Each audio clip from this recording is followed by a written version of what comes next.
கோவையில் 20,000 ரூபாய் லஞ்சம் வாங்கிக் கொண்டு சிறை கைதிக்கு மாற்று உடை வாகனம் ஏற்பாடு செய்து கொடுத்து தப்பிக்க வைத்ததாக ஆயுதப்படை காவலர் சர்ச்சையில் சிக்கியுள்ளார்.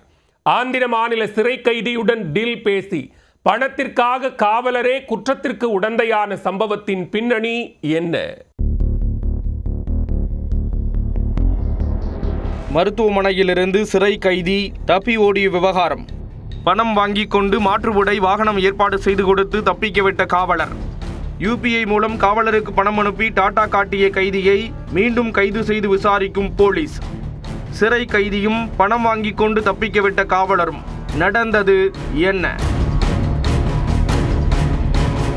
திருப்பூரில் திட்டமிட்டு மோசடி சம்பவத்தில் ஈடுபட்ட வழக்கில் ஆந்திர மாநிலத்தைச் சேர்ந்த விமுடு அஜித்குமார் என்பவர் தமிழ்நாடு போலீசாரால் கைது செய்யப்பட்டு கோவை மத்திய சிறையில் அடைக்கப்பட்டார். பின்னர் அவருக்கு சிறையில் உடல்நலக்குறைவு ஏற்பட்டதாக கூறி 12ஆம் தேதி சிகிச்சைக்காக கோயம்புத்தூர் அரசு மருத்துவமனையில் அனுமதிக்கப்பட்டிருந்தார். அப்பொழுது மருத்துவமனை கைதிகள் வார்டிலிருந்து விமுடு அஜித்குமார் தப்பி ஓடினார். சிறை கைதி தப்பி ஓடிய தகவல் பெரும் அதிர்வலைகளை ஏற்படுத்த தனிப்படை அமைத்து தேடுதல் வேட்டையை தீவிரப்படுத்தினர். அதில் சேலம் மாவட்டம் மேச்சேரி அருகே விமுடு அஜித்குமார் மீண்டும் கைது செய்யப்பட்டார். கோவையிலிருந்து தப்பியவர் காரில் சேலம் வழியாக கர்நாடக பார்டர் வழியாக எஸ்கேப் ஆக திட்டமிட்டிருந்தது தெரியவந்தது. பலத்த பாதுகாப்பு இருந்தும் சிறை கைதி ஒருவர் தப்பி ஓடியது எப்படி? காவலர்கள் யாராவது அவருக்கு உதவினார்களா என்ற கோணத்தில் உயர் அதிகாரிகள் விசாரணையை தீவிரப்படுத்த அதில் விமுடு அஜித்குமார் தப்பிச் செல்ல ஷேக் முகமது ரோஷன் என்ற 2ஆம் நிலை காவலர் உதவியது விசாரணையில் தெரியவந்தது.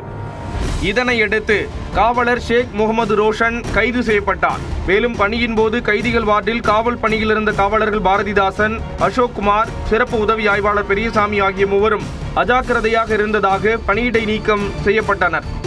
தொடர் விசாரணையில் கைதியை தப்பிக்க வைக்க பெரிய டீலிங்கே நடந்தேறியது அம்பலமாகியுள்ளது. கைதி அஜித்குமாரை தப்பிக்க வைக்க அவரது நண்பரான விஜயகுமார் காவலர் ஷேக் முகமது ரோஷனிடம் பேரம் பேசி முன்பணமாக 20,000 ரூபாயை UPI மூலம் அனுப்பியது கண்டுபிடிக்கப்பட்டது. பணத்திற்காக கைதியை தப்பிக்க வைக்க முடிவெடுத்து மாற்று உடை வாகனம் ஏற்பாடு செய்து கொடுத்து நேக்காக குற்றவாளியை ஓடவிட்டுள்ளார் காவலர் ஷேக் முகமது. இந்நிலையில் பேரம் பேசி வாங்கிய பணம் காவலர் ஷேக் முகமதுவிற்கு மட்டும்தானா, இல்லை வேறு காவலர்களுக்கும் பங்கா என்ற சந்தேகம் எழுந்துள்ளது.